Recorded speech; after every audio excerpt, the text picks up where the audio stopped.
Hello, welcome to W1A7, Navigating Uncertainty, Research with Undocumented Immigrants and Refugees. My name is Shana Symbolian, Senior Membership Coordinator.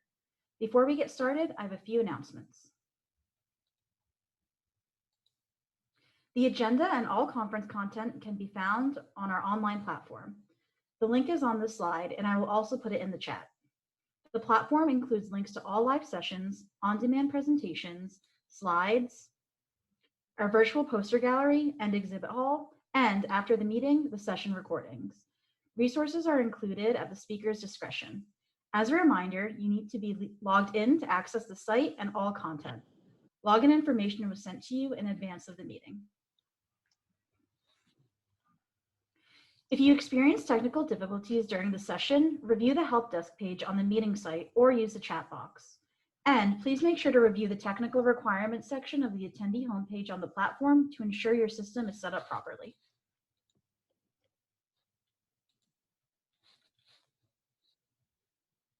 This session is being held as a Zoom meeting, so speakers and attendees can interact with one another using video and audio. Attendees are encouraged to use video to participate if they're able. During the session, please ensure you stay muted when not sharing. To ask a question verbally, raise your hand and wait for the moderator to call on you. You can also use the chat box to ask questions. The chat box can also be used to chat with colleagues, share knowledge, and make comments. Finally, we'd like to thank our conference supporters and exhibitors for their support of this meeting. Please be sure to visit their booth pages in the virtual exhibit hall during this event. Virtual booth pages include information and resources provided by the vendors. And some vendors are offering giveaways and participating in real-time video chat. We especially want to thank our event supporters, Advara, IMEDRIS, and WCG IRB, Tech Software, Cayuse and Prime Review Board, and City Program and WCG IRB Net. I will now turn the session over to our speakers. Information on the session speakers can be found on the agenda. Hi, everyone. Thank you so much for taking the time to join us today. We're going to go ahead and get started. My name is Colleen Kohashi. I'm from the University of California, Berkeley. And let me go ahead and share our PowerPoint here. One second, please.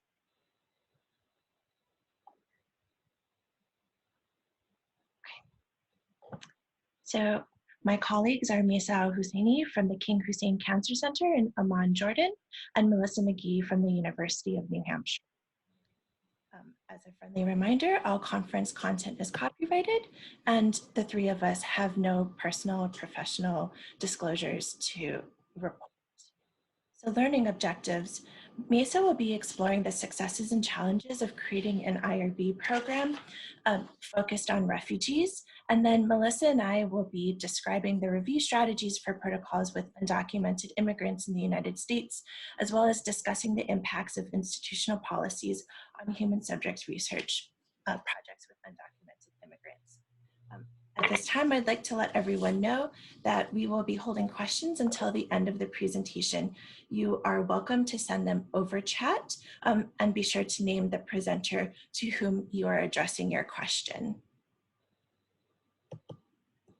So again, the bios of all of the speakers are on the website, but Mesa is the chair of the IRB at the King Hussein Cancer Center in Amman, Jordan. I am the administrator for CPHS2, one of two full committees at the University of California, Berkeley, and Melissa is the compliance officer in research integrity services at the University of New Hampshire. So we'd like to get to know our audience a bit better since there's currently approximately 55 of us joining. So Zoom poll number 1, where are you from? And let's see.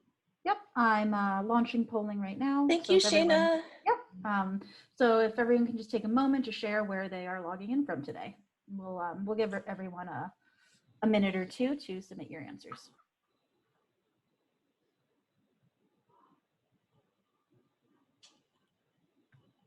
It looks like about 75% of the audience has voted, so we'll just wait a couple more seconds to get some last minute ones in.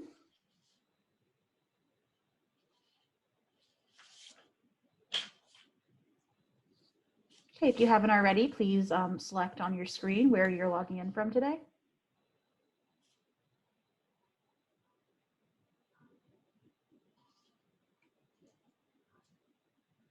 Okay, we got some late selections, so I'm going to go ahead and end polling now and then share those results.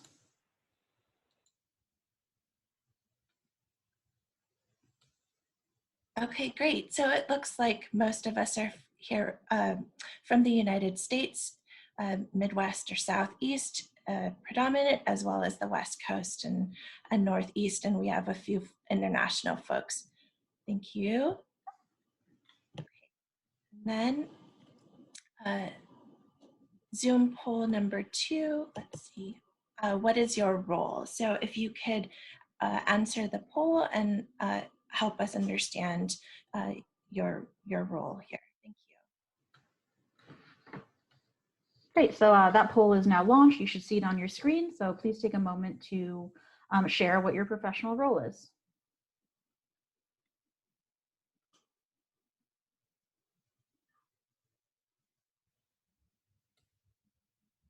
Okay, looks like we do have most folks in, but we'll wait just a couple more seconds for any last minute ones.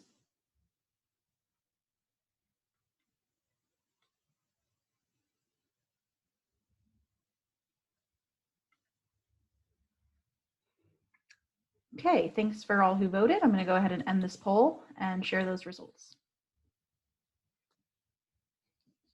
Okay, great. Thank you to everyone who answered. That's really helpful for us to understand as we take a look at your questions, especially after the presentation. And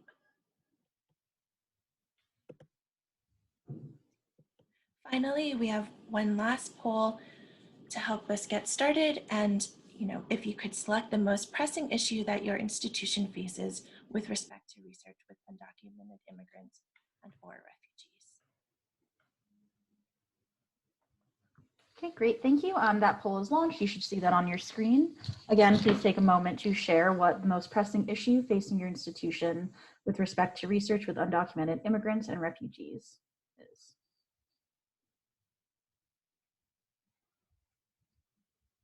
Okay, we have about half of the votes in, so if everyone else would take a moment to share.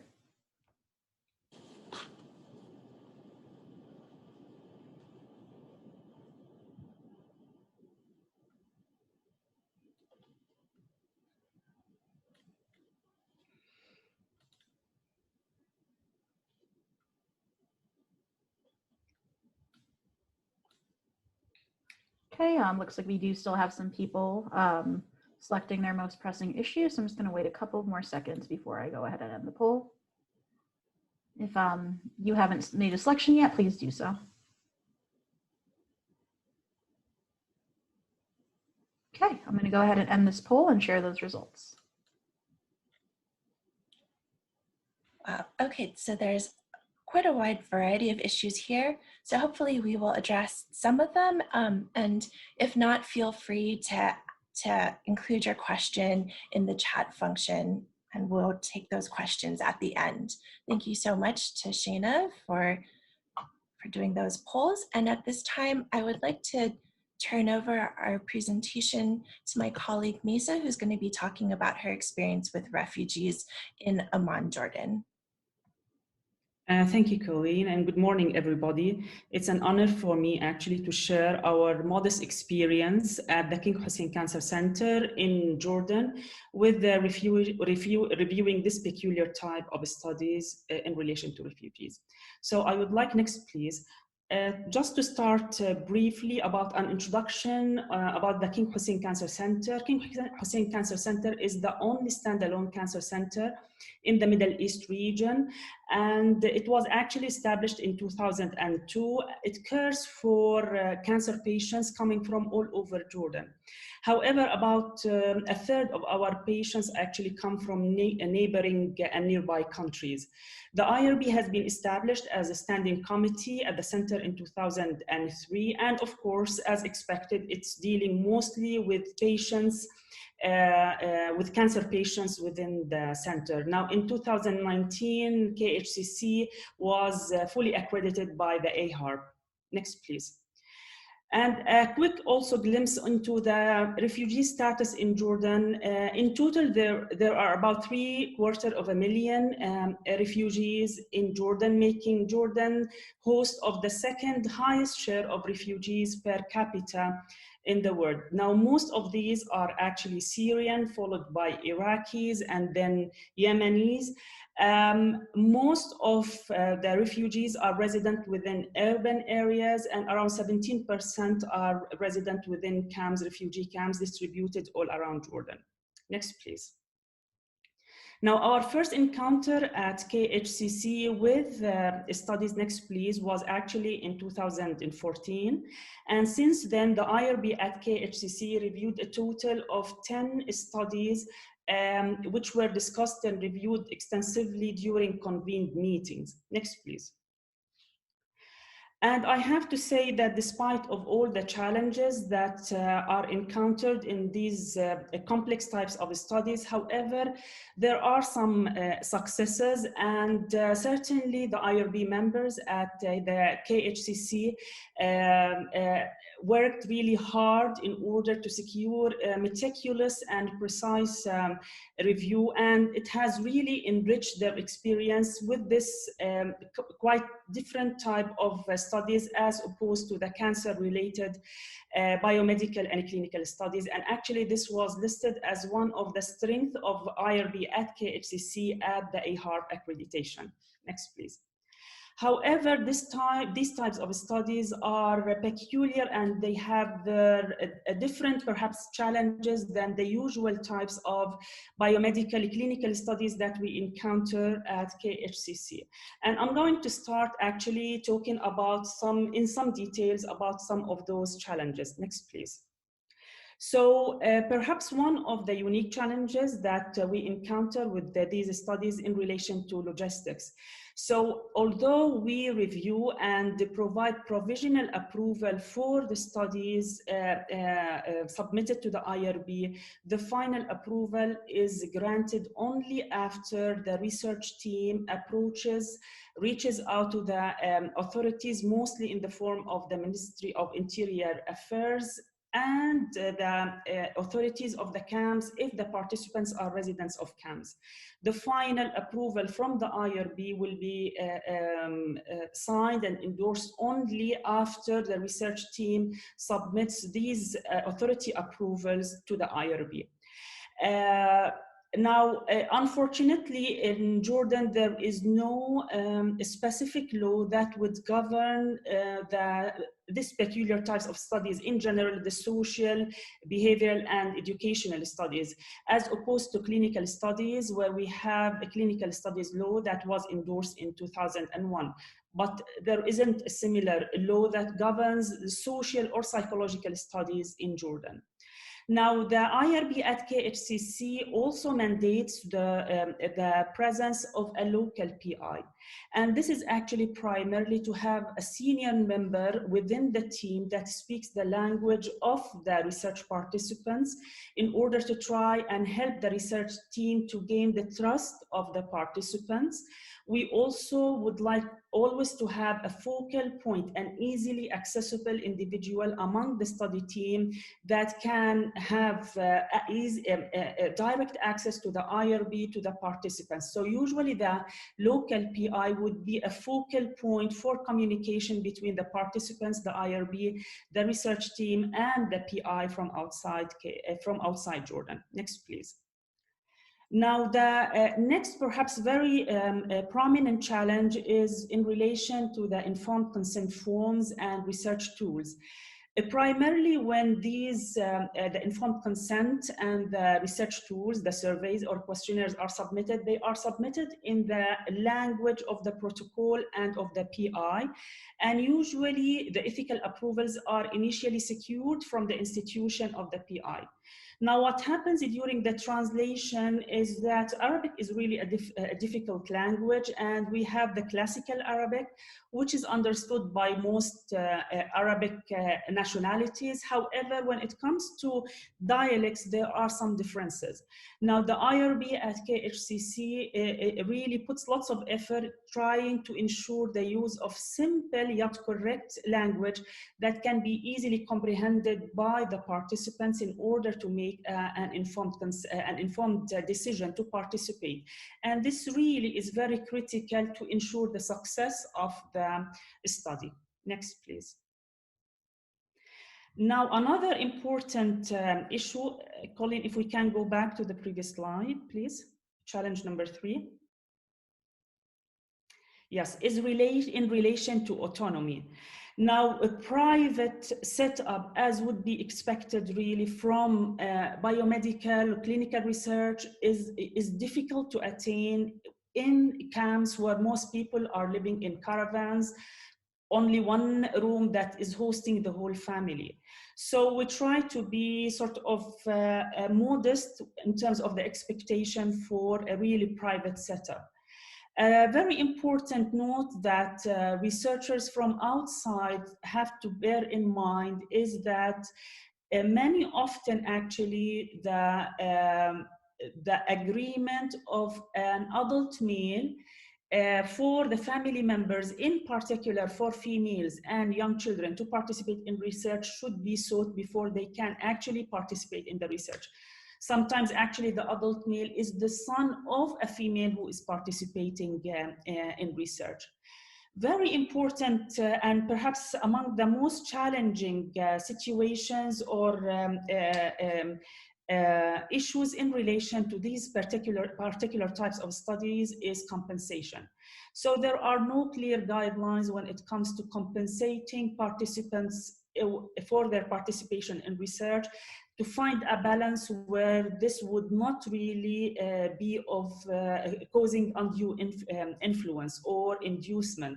We have to remember that most of these are actually extremely poor families, and sometimes even a small cup of coffee that is presented to the researcher while conducting the 2 or 3 hour interview for the research might have some very important financial impact on the family. It's much easier when we talk about transportation fees, that a reimbursement of the transportation fees if the interview, for example, is conducted outside the setting of the camp. Also, it's very important to keep in mind that reportable events, like for example, if somebody addresses issues in relation to suicidal ideations or suicidal attempts, we try to have in place a reasonable referral mechanism that would not prevent the progress of the study or of the research, but at the same time would really help those participants, very vulnerable participants, to address important issues. So in conclusion, I shared with you just a modest glimpse into the experience of the IRB at KHCC in reviewing and approving this particular type of research. It has its own unique challenges, but I believe that with time, the IRB at KHCC has gained some experience in order to trying to bridge the gap between the researchers abroad and the refugee as research participants. Thank you very much. Thank you so much, Mesa. Actually, as I was talking to Mesa in our planning session, UC Berkeley had a full board study that actually was reviewed by our committee and approved, and then it underwent review with Mesa's IRB. So it kind of came full circle here as we were planning for our presentation. So it was very helpful for me to hear all of the different considerations that your IRB includes in their review, Mesa, and also helped me a bit when an amendment came in for that protocol. And so, I went through it again and looked at it more closely with a better understanding of sort of the review process. And so that was really helpful. But moving on in the interim, let's see here. Melissa and I will be sharing some experiences from our IRBs working with undocumented immigrants and refugees to the United States. So anecdotally speaking, at UC Berkeley CPHS2, prior to the coronavirus pandemic, we averaged approximately 1 undocumented study per convened full board meeting. The maximum number at a single meeting was 3, which was in August of 2018. And undocumented studies at UC Berkeley tend to be reviewed under exempt or full board review, but is rarely expeditable. And we don't, as a untraditional vulnerable subject group, we don't have a reliable tracking method from our application system, but sort of these are just some of the numbers that we'd like to share in a more casual manner.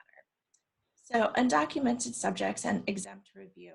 So at the exempt level of review, our IRB requires that studies with undocumented subjects be completely anonymous, so no recordings as well as no IP addresses. So some of the questions that our staff share with researchers include: would a reasonably determined individual be able to re-identify subjects in the event of a breach of confidentiality? Just because you're not collecting identifiers doesn't mean that the data is inherently anonymous. So also, is the sample size enough to mask the identities of individuals? At the expedited level of review, there are no outright questions about documentation status of subjects' families, or questions specific to the experiences of undocumented subjects.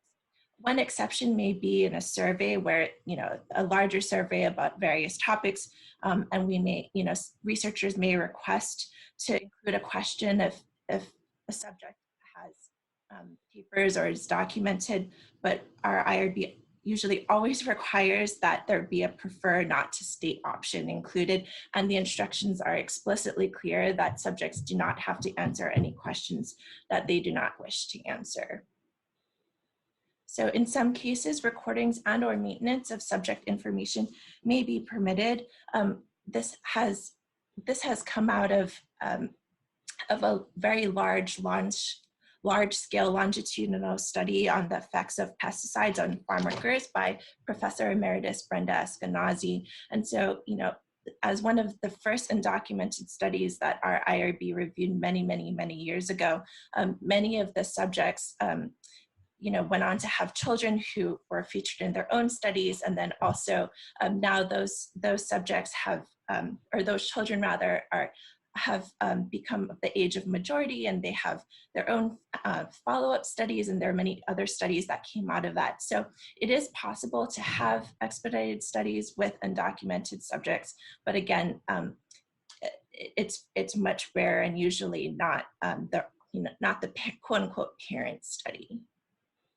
So at the full board level, there's no quote-unquote perfect recipe for an approvable full board study, but we are looking to create a safe, coercion-free recruitment strategy, minimizing the risks of breach of confidentiality, minimizing the risks associated with focus groups. Oftentimes researchers come in and they say, well, a focus group is great because everybody can talk about their mutual experiences and there's lessons to be learned here, whereas our chair often says, well, with a focus group, nothing interesting ever stays confidential. So only the boring stuff will remain confidential. So focus groups actually, present quite a bit of risk. So our IRB tends to encourage researchers to consider surveys or individual interviews as an alternative to focus groups. And of course, we almost always utilize a waiver of documented consent with subjects. So in the past, the way that our IRB sort of approached these studies with undocumented subjects sort of ran the gamut. In the past, it was sort of a lot of research on day laborers, and then of course on DACA students. And now, anecdotally, of course, the research that our IRB has seen in the past year has been focused on post-detainees. So given the rapid expansion of the use of detention centers and the increases in numbers of detained individuals, sort of the public health impacts of of detention on immigrant individuals and families are now starting to be studied on a much larger scale. So as an example, two of the public health studies that involved post-detention subjects in the past year included That's the Family We Come Together, The Vital Role of Connecting During Immigrant Detention by Nicole Carvajal, and Access and Utilization of Services by Transgender Asylum Seekers Post-Detention by Willow Fry. And it's also important to note that the termination of temporary protected status can increase the number of subjects in detention centers. So people, who regardless of the conditions that they arrived under or the reasons why they cannot go back to their previous country of residence, are now in detention centers. And so because of that rise, I think that the public health focus has increased, and we have seen more of these types of protocols in the past year. So also this past spring, UC Berkeley's Information Services and Technology, or IS&T, updated their policy such that investigators who were conducting research via video conferencing software must utilize only the Berkeley licensed version of Zoom or the Berkeley licensed version of HIPAA compliant Zoom. And this negatively impacted researchers whose subjects are used to using WhatsApp, Facebook Messenger, or whose subjects' cell phone plans didn't include enough data or fast enough data to conduct a Zoom call. And then to compound matters, approximately 3 months ago, all users of UC Berkeley Zoom meetings were required to log into a Zoom account to join a UC Berkeley hosted meeting. So this presented even further complications for subjects who had minimal English literacy and or computer literacy. And so it adversely affected their access, and for the researchers to be able to build rapport in their interviews through a video conferencing software. And so, from what I've heard, especially based on the complaints, the researchers were then forced to go back to phone interviews, and they just said that the rapport was not nearly the same as if they were doing a phone conference or a Zoom conference or face to face. So, Zoom poll number 4. Does your institution consider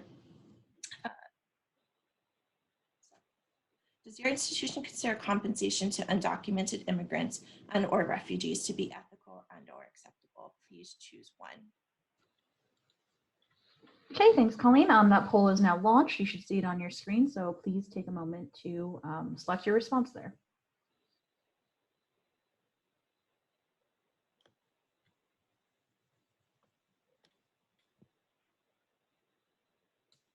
Okay, looks like about half of you have voted. So if you haven't yet, please select your answer on: does your institution consider compensation to undocumented immigrants and or refugees to be ethical and or acceptable?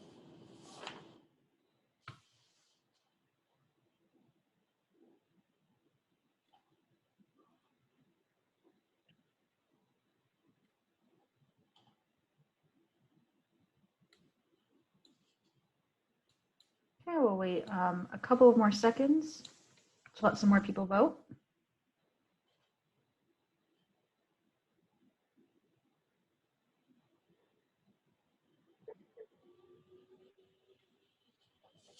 Okay, it looks like we haven't received responses in a few seconds, so I'm going to go ahead and end the poll, and I'll publish those results.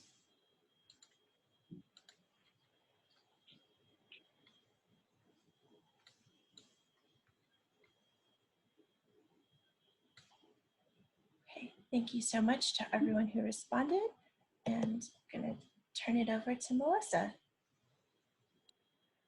Thanks, Colleen. Can everybody hear me okay? Please feel free to mention in the chat if you can't hear me well. So at the University of New Hampshire, we don't see a lot of studies that explicitly involve undocumented individuals or refugees. We see a handful, or have seen a handful over the last couple of years. But we would review those the same way we would review any protocol that involved vulnerable populations, and consider the compensation and incentive issues the same for them as we would for others. One of the tricky things for us with this particular vulnerable population is that New Hampshire is not one of the more diverse states. And so when the study proposed is intended to take place in one of our localities within the state, we have to consider that identifiability may be something, you know, Colleen had an earlier slide about could a sufficiently determined person re-identify somebody. We think fairly specifically about demographic information and whether or not somebody might become identifiable simply by virtue of being a member of a particular ethnic group or a refugee population. We do have several refugee populations in our state, but they're not particularly large. And so we consider that as one of the vulnerabilities for re-identification, is the lack of diversity here. But when we think about compensation, again, it's the same things we would think about for any vulnerable population. And as Mesa mentioned too, about their economic status and their own resources, that we don't want to have an incentive that is undue influence for the people who are going to participate in the study. So we want to consider about what we're offering relative to what their other resources are. And we do, at UNH, we try to consider compensation and incentive as two different things. So if we do have somebody who needs to take public transportation to be part of our study, that we may compensate them for that transportation or for parking expenses. And it may be separate and in addition to other incentives that we offer. And we, again, as we would with any vulnerable population, we consider whether or not the compensation or incentive might cause somebody to accept a risk such as identification as undocumented that they wouldn't otherwise accept by participating in our study. And so we want to be sure that we consider those things in particular for this group. So just to jump back in here for a second. So based on your location, respective cost of living, as well as economic circumstance, I think it's really important for IRBs and staff to decide, often on a case-by-case basis, how to determine what an appropriate level of compensation is. You know, again, going back to this, anecdotally speaking, you know, UC Berkeley researchers have reported that 1 year ago, it was not uncommon for potential subjects in the greater Bay Area to opt not to participate in research studies, paying $30 to $50 for an hour and a half of work, you know, mainly because they could go out and either do housekeeping or construction work, and they could expect to be paid, you know, anywhere from $60 to $80 to $100 an hour. However, during the pandemic, you know, manual labor, other forms of physical labor have, you know, dried up, and $30 to $50 has become profoundly helpful to subjects, and especially, you know, to folks who are unstably housed, you know, to be able to bring back a gift card of that amount to the people who are helping to house them has you know, noted to been, you know, made subjects feel like they were able to contribute something to the family structure, and has become very important. Zoom poll number 5. Does your institution require that investigators collect personal information such as name, email, phone number from subjects in order to disperse compensation? Please select 1. Okay, thanks, Colleen. That poll is now launched. Everyone should see that on their screen. So please take a moment to select your response.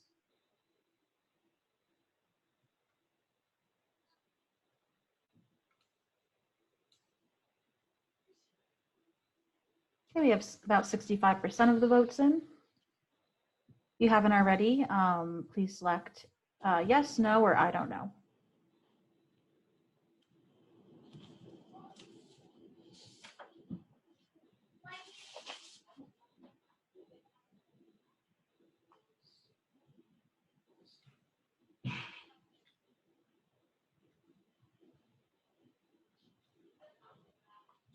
Okay, it looks like most votes have come in. I'm going to go ahead and end the poll. And if you have any comments, please feel free to submit that in the chat as well.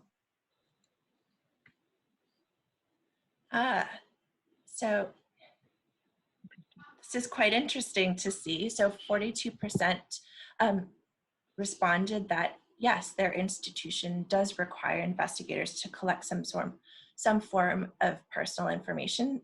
Megan in the chat said social security numbers, and 56% of you all said no. Or also, it depends. Okay, so moving on. So at UNH, we definitely think of this as a policy versus confidentiality concern. So the policy that I am referencing is our business office policies regarding the requirement to collect certain information depending on the level of payment, whether it's payment for a service or payment for participation in a research study or any kind of payment. It's a business office requirement. And then the confidentiality issue obviously is how does a researcher protect that information if they're being required to collect that? And how can they conduct their study if they want to promise anonymity, but they need to collect identifying information in order to pay people? Next slide, please, Queen. So we have some standard language because this is a business office requirement and not an IRB requirement that this information be collected. We have some standard language that we provide back to researchers who intend to, from what we can tell, whether the target population is non-US persons, sorry, I sound like I'm in export control speak, non-resident aliens is the IRB term. If it's not clear to us whether or not they might bump up against these data, the identifiable information they would have to collect to make the payments, we provide them with the standard language that asks them to check in with their business office. And if they have to make any changes to the protocol or the consent form regarding the promises that they make about whether or not the study is anonymous or how confidential their participation, maybe not their data, but their participation in the study will be, then they need to revise their protocol and submit a modification. And I actually had a question, our office had a question this morning from somebody who was told by their business office that they would have to collect all of that social security number, address, name from people who participate in a particular project, and they had never seen that before and were a little bit alarmed about how they could carry out their study. And so I think next slide, please. I can give you an example of the guidance that our office provides to people as a heads up that says that we have a financial procedure that requires that payments that will exceed $200 will require collection of a social security number, and if it will be more than $600 for non-employees, they have to collect that information. And we can just quickly go through the various scenarios that are laid out in that policy. The first one, again, if you're a US tax resident, our financial policy says they can be paid multiple ways if it's less than $200. If they're a foreign national, they can be paid only in certain limited ways with the collection of identifying information so that we can make appropriate reporting to the IRS. And actually the question that came in this morning, they mentioned that the business office was going to require them for the payment of, I think it was less than $200, that in collecting that information on the foreign nationals, that they would also have to withhold 30% of that payment, that payment to them under our requirements. And the same thing, if it's more than another requirement, if it's more than $200, it has to be made, the payment has to be made by check. It can't be in cash, it can't be a gift card, it can't be in kind. And so that's a limitation that sometimes our PIs are not aware of when they plan to pay people over a period of time. You know, if there's multiple study visits and the payment will exceed $200. And the next slide, I think, is the last couple of, or the last scenario. Again, $200 or more. Has to be an accounts payable check, and they have to collect all that information, and they need to be set up as a vendor in our system. So again, that can cause people to say, well, I was going to do $200, but I guess I'll do $199 instead. Sorry, and I just see that someone asked me to speak louder. And then the next slide, please. We have a couple of, I have a couple of study examples. One study that we had was with a particular refugee population that was multiple study visits, was going to exceed the $200. One of the concerns raised by the PI was that because they would not be, they were targeting a specific population and members of the household may not be actually legal asylees, that they might be family members who would come over without doing the proper paperwork. And so they bumped up against this text here that's in the slide is the requirement from the business office about what they needed to collect. And they weren't sure that they were going to be able to do that. I think ultimately what they did is they made sure that their consent forms were clear about who could participate and the information that they would collect from participants, and that people could, knowing that in advance and appropriately translated, people could decide whether or not they were willing to participate given this. And you can see on this also that 30% of the stipend would be withheld. Some other ideas that have been presented by PIs when they are working either with vulnerable populations or know that they will be working specifically with undocumented individuals is to use, for example, a drawing instead of specific payments. And again, in the recruitment and in the consent form, making it clear that if you are the winner of the drawing, we have to collect the following information about you. And then participants can choose whether they want to participate knowing they would not accept the drawing prize if they won it, or that they would have to give us that information. It minimizes the number of individuals that the information has to be collected about. And then another approach that we've seen is having a third party actually manage the compensation so that the collection of individual information for the payment actually never comes to the researchers, is not collected by the researchers or the institution. So for example, using a panel through Qualtrics or through Amazon Mechanical Turk, and paying the provider of that panel a lump sum, and then they distribute the actual incentive for participation and collect the participants' information. That's another approach that we've seen a couple of times with vulnerable individuals as participants, to avoid the researchers having to collect that information and being able to maintain that ultimately the anonymity of their participants, if that was the only identifying information they would be collecting. You know, I shouldn't say anonymity because for example, the case with this slide here, the researchers were interacting in person back when we could do that with the participants, and so they weren't anonymous, but they were otherwise confidential. Their participation was confidential. And that is all that I had. I don't know if Colleen or Mesa have anything to add, or if we just want to jump into questions.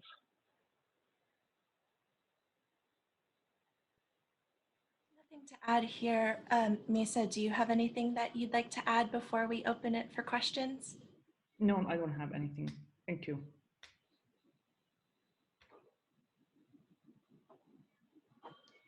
So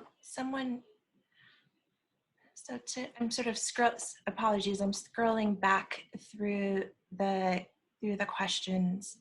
Yep. And so We did have one earlier from Kirsten, but Melissa did address that in the later part of her presentation. So this one just came in. It seems as though this would be very intimidating to participants with concerns about their status. What about gift cards and e-gift cards? Melissa, do you want to handle that?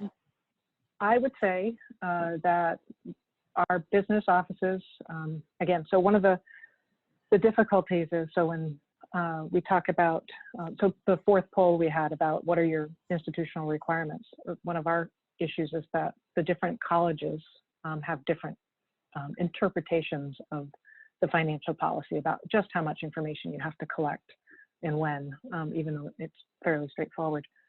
And so I think at this point, most of our colleges, the business offices would say, even gift cards, you have to account for how that gift card was used. And they would say, if it's a gift card for $200, it's the same as any other payment for $200. You have to collect the same information. The gift cards that are smaller, $25, I think it's been relatively inconsistent about what information would be required to be collected. One of the concerns that comes up repeatedly, though, is when students are the participants. And even in some of these studies with vulnerable populations, we know that it might be students who are participating, especially when the vulnerability is participation in illegal activity. They could actually accumulate a fair number of $25 gift cards over the course of a year. And at what point are we going to be able to know if the payment exceeds the reporting threshold? So I think most of our colleges would require that gift cards are the same as cash or the same as giving them a check, and the documentation has to be the same.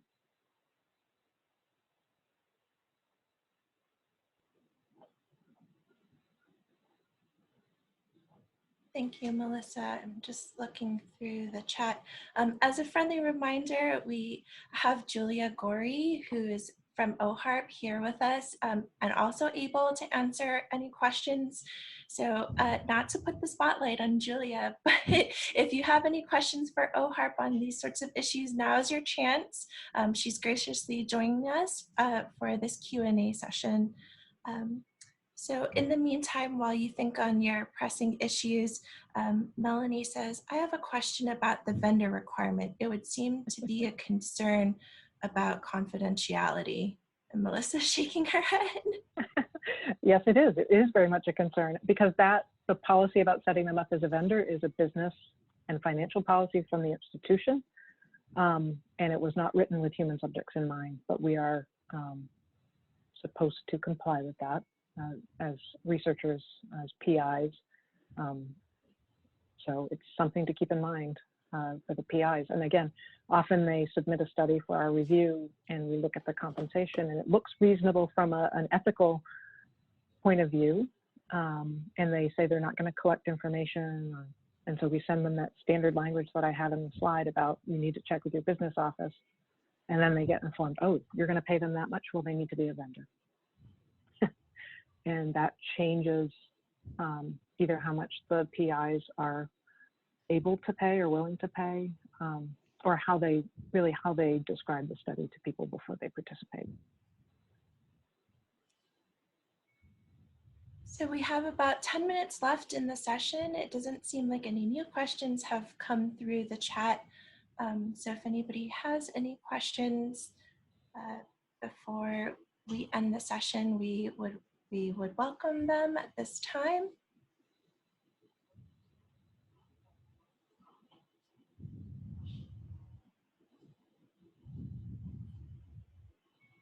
Oh, question for Mesa. What are permissible incentives for those in refugee camps? Well, thank you very much for the question. I was actually listening to to what Melissa was saying about the compensation, and it's kind of ironic because something like I would say something around $10–15, which would be something around 10 Jordanian dinars, would be considered like an inducement, undue influence for participants in camps. So when we request actually the sort of compensation or some in-kind vouchers, it would be around, what we request usually is around $5. So that would be around 3.5 Jordanian dinars. And that sounds to be a reasonable amount of money. And again, for the international team, that would not be a real burden actually. But there's quite, I mean, it's quite different from what is expected and what is requested for studies conducted in the States in comparison to those in Jordan, especially in the refugee camps.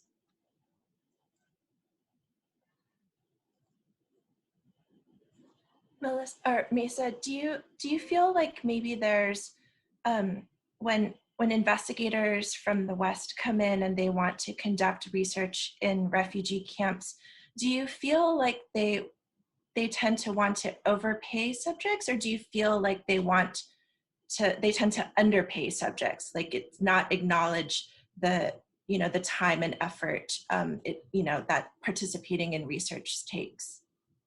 This is actually a very good question, because the experience with the few studies that we reviewed, the investigators would argue for the amount of money the IRB would request as compensation for the participants for their time and effort, and for example, the reimbursement for the transportation. So as little as this might be, still the investigators would argue against paying this nominal amount of money for the participants. Perhaps they were not expecting, or it wasn't really planned it wasn't built into the budget of the study of the research. But because perhaps we're more familiar perhaps with the circumstances of the refugees, we usually mandate this minimal amount of money to be paid in compensation for their participation. Michelle asks in the comments, Mesa, thank you for answering my first question. Would it be appropriate for toys or t-shirts for minors participating in SBER? Absolutely, yes. In one peculiar study, actually, we were kind of alerted by one of the reviewers who's unaffiliated with the KHCC that refugee in general tend to find it intimidating to have, for example, like sanitary kits or a small gift with a toothbrush and a toothpaste. So we usually tend to go for something that would not be perceived as kind of humiliating as is perceived by the refugees. So something like that would be certainly very much accepted, yes.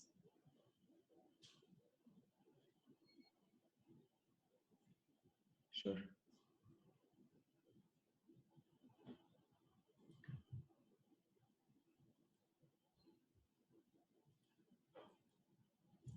All right, anyone else? This is your last chance for a direct line to OHARP and asking your questions to Julia.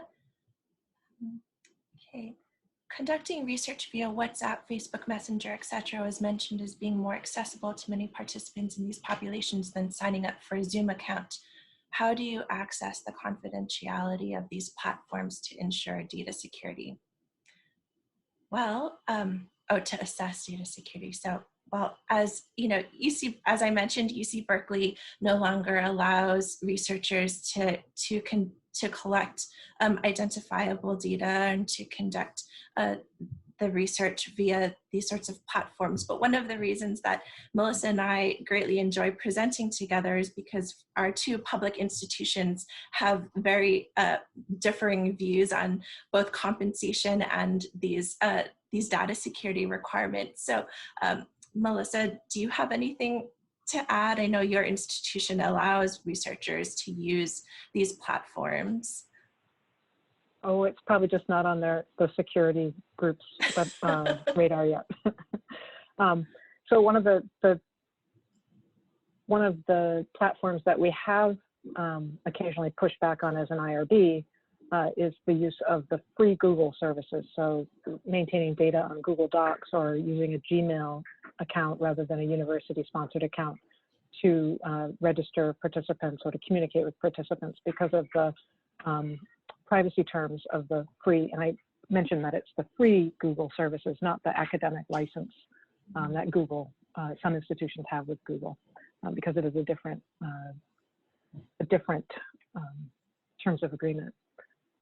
but so that as an IRB, we've pushed back against that, saying it's, there's a confidentiality, a data security issue with those particular providers. We would prefer that you use the university licensed applications like Zoom rather than Facebook Messenger, or use our Box account, which is, we're actually going to transition from Box to using SharePoint and OneDrive, but to use those university resources rather than free ones, because even the university ones are free. But if somebody proposed that they wanted to use WhatsApp and justified that by saying, because that's what our participant population is most comfortable with, we would probably see no issue with that. But again, I don't know what our IT security folks might have to say about it. At UC Berkeley, depending on the level of the data that's being proposed to be collected, in some instances, Berkeley IS&T actually requires that researchers who want to collect very sensitive data over third-party applications undergo a vendor assessment, which, adversely affects the timeline, especially for graduate students. They just don't have that kind of timeline to undergo such an assessment. They need to get out into the field as soon as IRB approval is obtained. And so, our students, especially the graduate students and faculty, now are limited, when collecting sensitive data to Berkeley licensed applications. And, one of the new applications actually is the Berkeley licensed version of SharePoint. And so, that actually has, we also have a Berkeley licensed version of Box, but that requires that identifiable data be encrypted prior to upload, whereas in SharePoint, because of the end-to-end encryption, Berkeley IS&T is not requiring investigators to encrypt their data prior to upload to SharePoint. And so, although there is a minimal cost, we have been asking investigators to consider using SharePoint if the encryption and then upload and then download and then decryption is not a viable option or not working for their team. That was a bit of a tangent, but hopefully that may have been helpful to some folks. In any case, I think we are just about time. So again, I would like to express my thanks to Mesa and Melissa, as well as to Julia for joining us, and for Shana for all of her technical assistance, and to all of you for joining us. And if you have any questions, please definitely get in contact with us. I know that we would all be happy to take further questions via email. And we appreciate you all joining us today. Thank you so much. Yep, thank you everyone. Thank you to our speakers for such a great session. Conference evaluations will be sent at the end of each week. Upon completion of the evaluation, you'll be able to access your certificate of attendance. Session recordings will be available within 5 days of this airing. Thank you again. Hope everyone has a great day. Thank you Very much.